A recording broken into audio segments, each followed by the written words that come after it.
Welcome back in this week to 30 Minutes. We're talking about the Soybean Festival, the 32nd Annual Soybean Festival, the only one of its kind in the state of Tennessee. And here to talk about it is my friend, Brad Thompson. He's been working with the Soybean Festival as long as I can remember. But more importantly, he kind of oversees most of everything that takes place with the Soybean Festival. And Brad, thanks so much for coming in.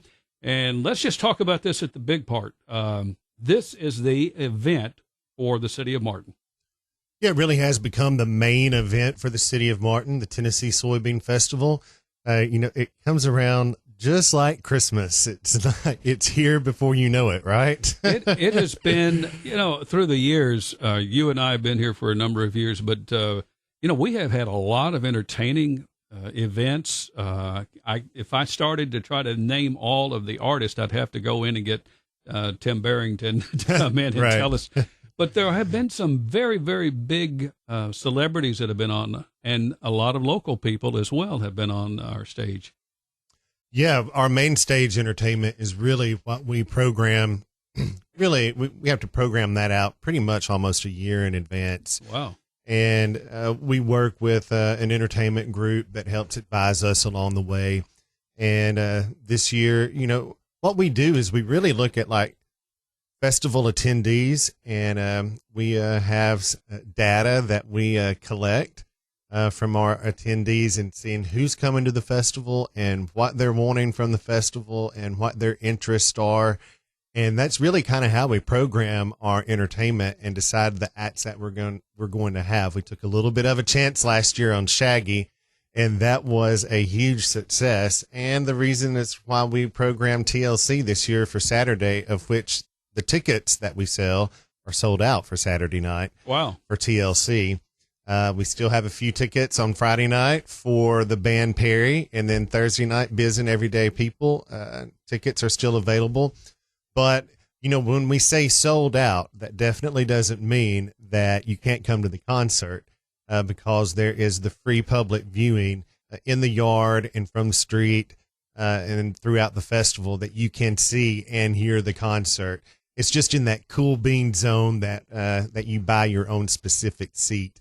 That area is sold out, and that's 1,000 people that have purchased those tickets. Let me go back for just a little bit. You've been with the city for a number of years. Can you remember your first soybean festival?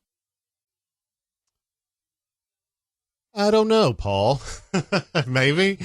I remember keeping quiet and learning and listening a lot.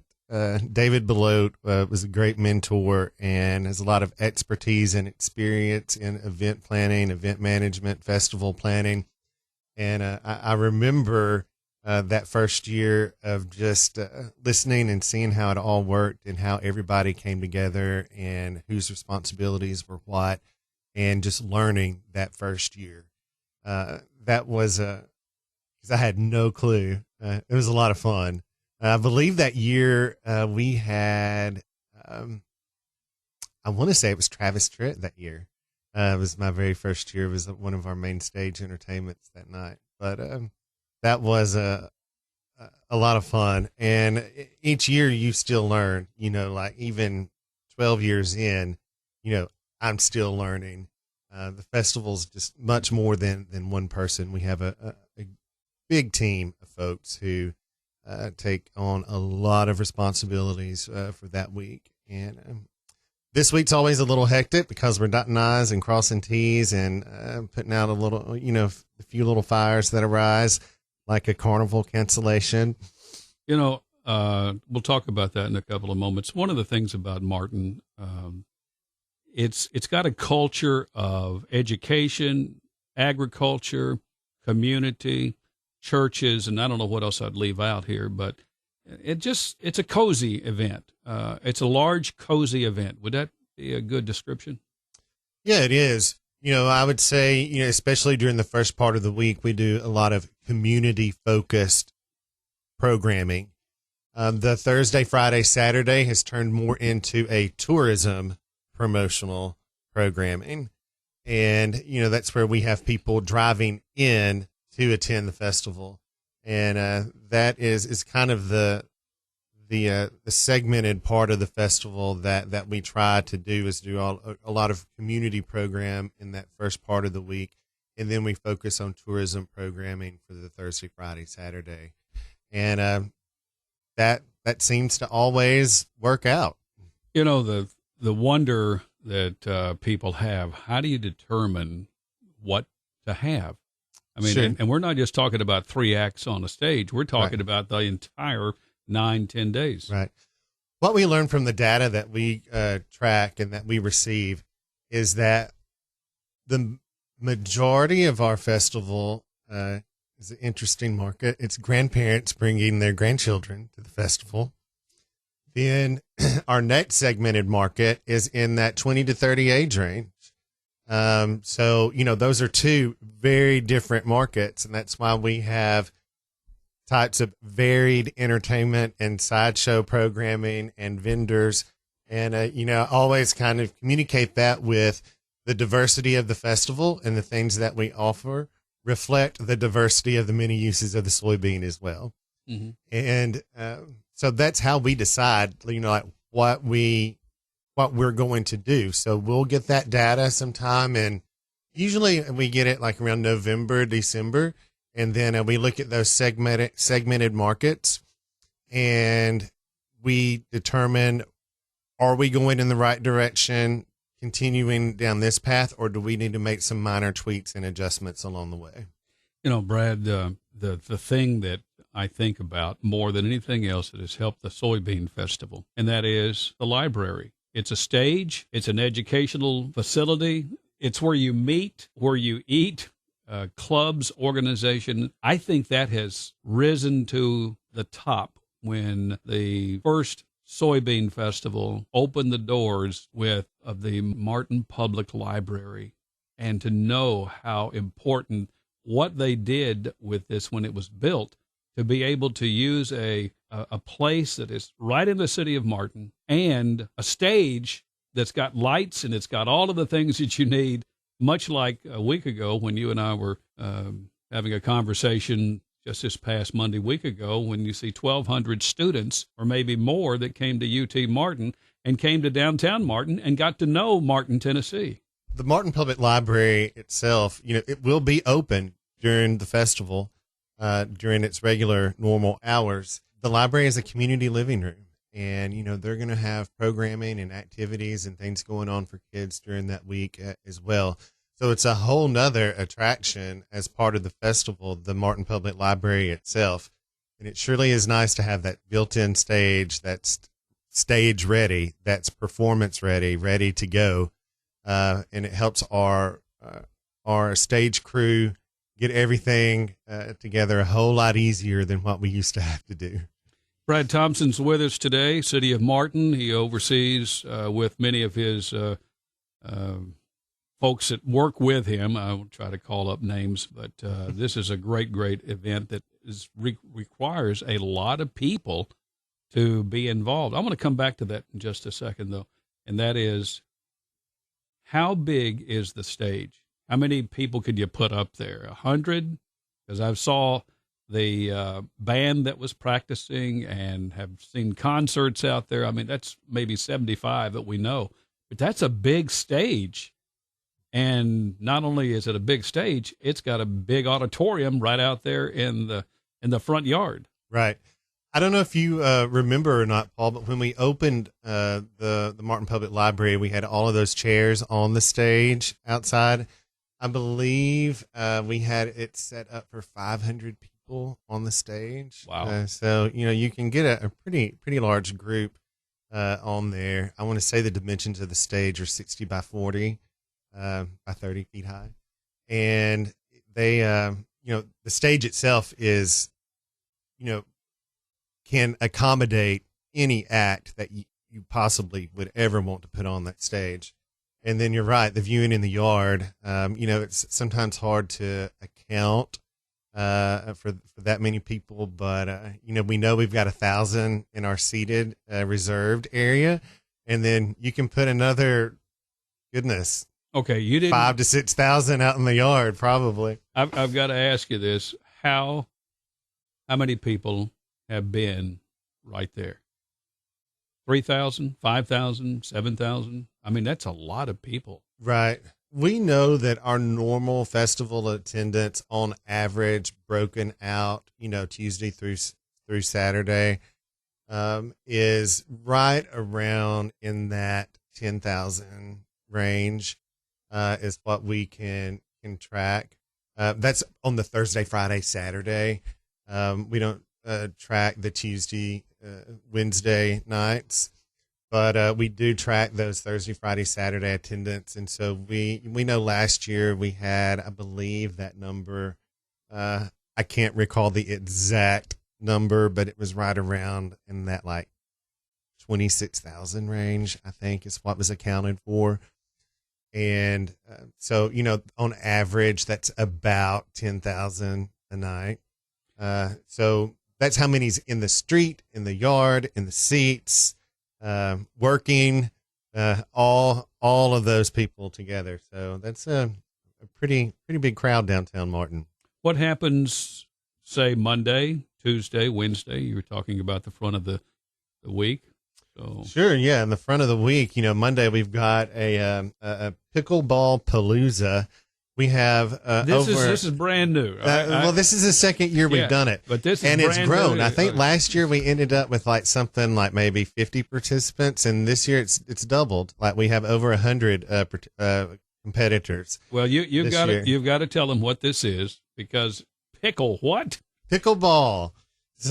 It's one of the fastest growing sports in the country. It's a kind of a cross between ping pong and tennis. You're right. And it's a lot of fun. I've been playing some in the mornings with a group of folks, and whenever I can. I've not been able to go lately with all of the festivities that's been going on, but this is a big deal. I mean, it is a big deal, and our tournament organizers have done a really good job with that. And then on that Tuesday, that following Tuesday, we've got our the Gateway Center for the senior adults. They have programming throughout the week, and they have a cornhole tournament that day. And then there's the sidewalk chalk that afternoon before the parade, and then of course the big Tennessee Soybean Festival parade. The Coates family are grand marshals this year, and that begins at 6:30. And then Wednesday is our prayer breakfast that's hosted at the Methodist Church this year. And then we have the Community Crossroads luncheon that day with all of our civic organizations that are participating in that. And then that evening we have the Community Health and Safety Fair, and Jamie Weingartner with We Care Ministries and Dr. Danny Donaldson have helped really organize that event, and they've done a tremendous job this year doing that. Jamie's new this year. She is. And she has just jumped right in, and she's done a great job, and it's been a pleasure to get to know her and work with her. I know she's gonna do well. Let me do a little plug here, if you don't mind. She has taken it to a different level, and it's much larger. And at the same time, if you got something to go inside We Care Ministries, she makes sure that things are where they need to be. And I'm really impressed so far, too, I got to tell you. And it doesn't hurt to have somebody on the city board helping out as well over there. And then on that Wednesday evening at the same time of Faith and Community Night, we do the Soybean Voice Worship Edition. And then the Cornerstone Group will have a worship concert that evening.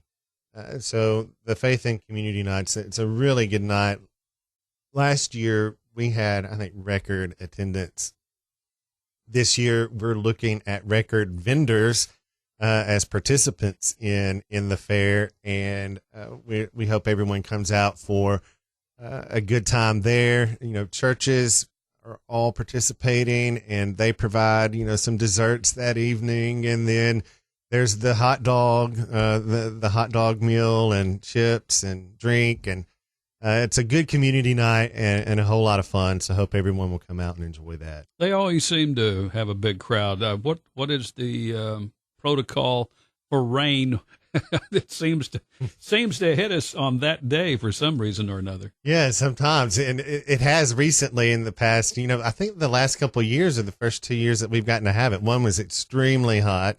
last year was great weather and done really well. And so just hope for no rain that week, although we could use a rain, but Yeah. let's just You and not during the evening. How's that? We've watched this through the years. Let's start off by backing up for just a little bit. We got a parade that's going to start, and this is this Tuesday when the parade begins. Yes, that is correct. The parade, 6:30 p.m. parade. If you need to register, registration's on our website. Our website's full of information, has our full event schedule. Pick up a book at City Hall if you haven't gotten one at the library or at the radio station here. Paul has several out in the lobby. But tnsoybeanfestival.org is our website. And then we have a very active Facebook and Instagram page. You know, check us out on Instagram or Facebook at Tennessee Soybean Festival. You can find out all the information that you would ever need to know about the festival right there. If you picked up one of the books, I'm going to tell you it's really, really good. And not only that, it's a lot of information, everything you probably could possibly, if you're getting a book and you can't get online or whatever it happens to be, come by and pick up one of these, because those are, and matter of fact, they did a really good job on this book. Thanks, Paul. That's something that we do in-house as well. And you've put together a book before, and you know exactly what kind of time and effort and attention to detail it requires. And we have a really good team who works on that. And I'm thankful for Camille Noe and Bailey Arnott and Lynette Wagster and we all put a lot of time and energy and focus into this. And listen, it's a big production, but we're proud of our book. And so please pick up one and read it. It's got some fun facts and information in there about soybeans, some good articles, and also some contributors from the university who've done our feature story and photography for the Coates family. And they did a phenomenal job. Well, it's speaking of the Coates family, they are the Grand Marshal. The Grand Marshal of the parade, Tuesday at 6:30. Mm-hmm. And this is a family that has been farming for a long time. Oh, yes, they're a long time. I believe, goodness, I think the article mentioned maybe since like 1950, possibly. I think that's right. And they've been 75 staples years in the community for a long time. Yeah. So what can we expect for this year's parade? I know you have people that come from out of town, and you have the university is going to be here. And I guess we're going to hear from their band and the Westview Band, which always does a terrific job. Right. And then we'll have lots of entries and probably lots of cars. Yeah. And that's something else. Who's hosting it? Lions Club, Optimist Club, Simmons Bank. Simmons Bank. Okay. Simmons Bank hosts the parade, and they do a great job. They'll orchestrate the lineup and get everybody lined up and ready to go, and then we'll get the parade up and going. Mm-hmm. We sometimes don't give enough publicity to people that are they give a lot of money to do things to help people. WKNT, for example. Oh, sure. Paul, we couldn't. Our festival sponsorships there's no way that we could do what we do without sponsors. And, from our big harvesters all the way down to the seed sowers, every little bit helps and counts. And so we definitely want to thank those folks, and with the good folks at WKNT, Ray Carr, Stanley Black & Decker, the Soybean Promotion Council, Twin Oaks Technology, Tyson Foods, Union City Coke, UT Martin, and West Tennessee PBS, and, of course, WCMT Thunderbolt Broadcasting, provide a very nice sponsorship for us. A lot of in-kind help that you get as well. And, right. There are people that you won't see them, but there are things that they do behind the scenes. And I don't want to let this go past us because we only have about 10 minutes remaining with Brad Thompson. We're talking about the Soybean Festival, which is going to start this coming Tuesday. And one of those is I don't want to put them in a category, but gosh almighty, Tyson does so much for that. Not just the Soybean Festival, Twin Cities, when they have their events in Obion County and other places.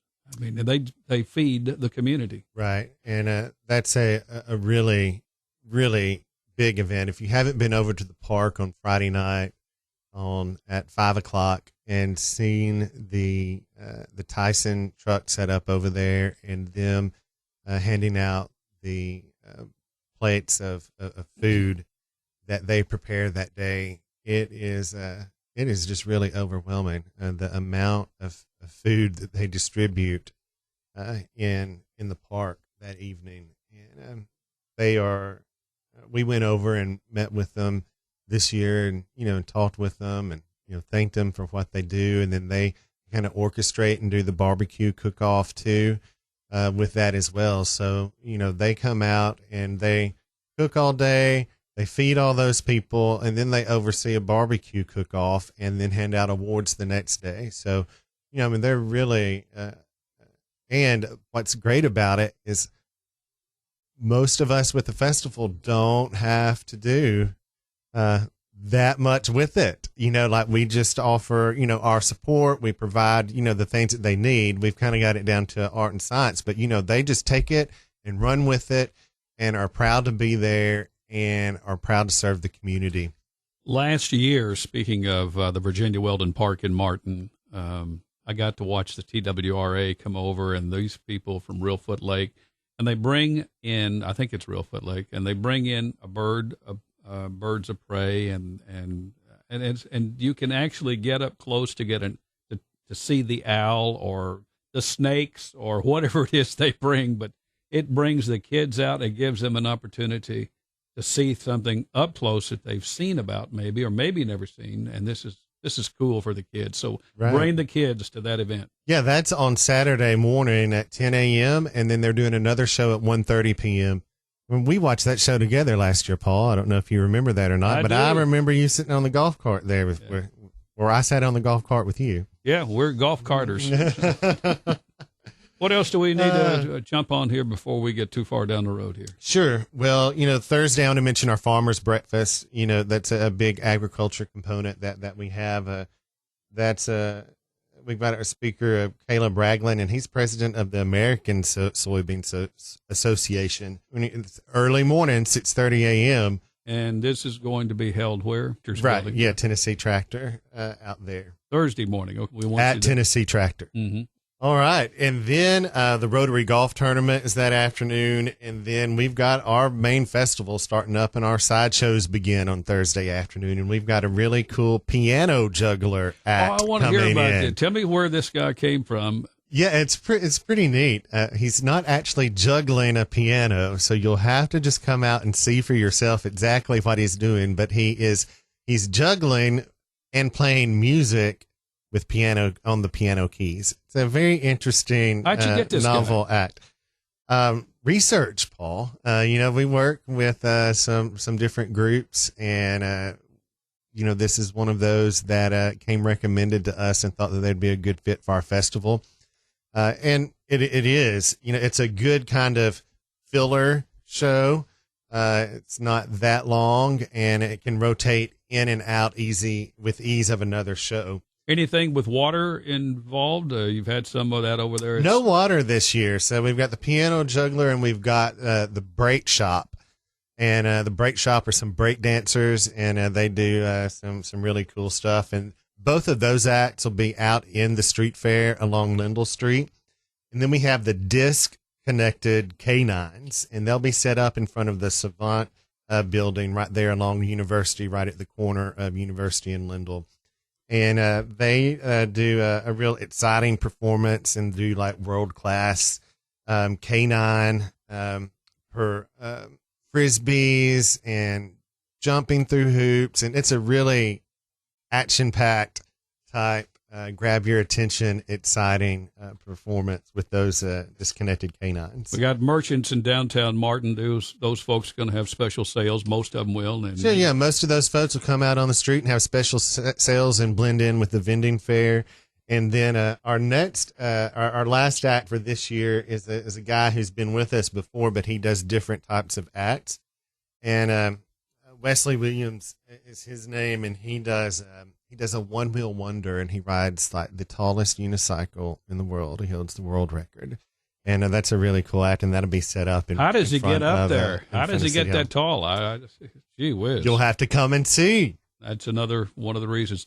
Let me go over the events on the stage coming up besides we talked about Faith and Fellowship Wednesday night, but you have Thursday, Friday, and Saturday. Those are the big nights for travel. Entertainment. And Thursday we've got Biz and Everyday People. They're actually a group out of Nashville and have some relation to Miss Beverly Claybrooks. And so we were able to get them. They're really fun, kind of uptown funk kind of band, and Motown music, and even everyday hits. So we're excited to have them on Thursday. It's going to be a fun show.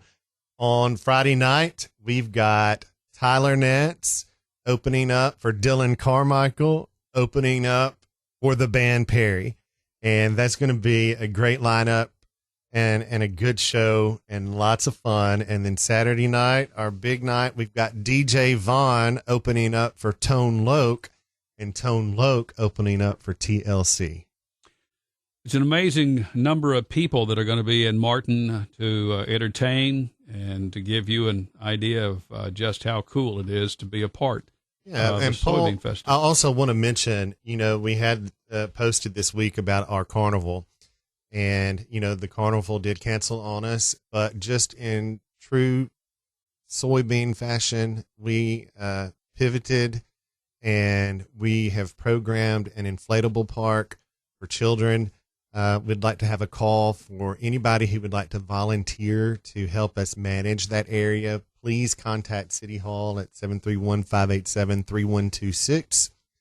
And that's 731-587-3126 if you're interested in volunteering, or a group or a community organization to take on a couple hours for us to help us manage that inflatable park. It's going to be a great addition for kids. We've got 9 inflatables coming in thanks to Spacewalk here in Martin. They've got some great entertainment activities for kids, and we definitely want folks to know that that will be a new addition to the festival, and an unexpected new addition, but we think it's going to be great. Every year it gets better and different. You're not seeing the same show. It's always going to be some, but certainly have some people to come back. But I can honestly tell you, having been here all 32, I haven't missed a one. But I can tell you it's done well, and it's free essentially for most everything that you're doing. And that shows that the community respects it, and they love it, and they know that it brings those people who understand, but that brings in a lot of people, and what that means, sales tax dollars, and bringing people here. And hey, there are people that are now have moved to Martin because of the Soybean Festival. How about that? Well, you surely cannot have a Tennessee Soybean Festival without festival goers. So we encourage everyone to come out and join us for a fun-filled week. It's going to be a great community celebration, celebrating the soybean once again. Now through Saturday night, hope you can make it, downtown Martin, Tennessee Soybean Festival. Thank you very much, Brad Thompson. Paul Tinkle, pre-recorded here on 30 Minutes. You've been listening to 30 Minutes, a community affairs program on Thunderbolt Radio. You can listen to this broadcast and others anytime by visiting thunderboltradio.com and following the Thunderbolt Radio and Digital YouTube page. Thanks for listening.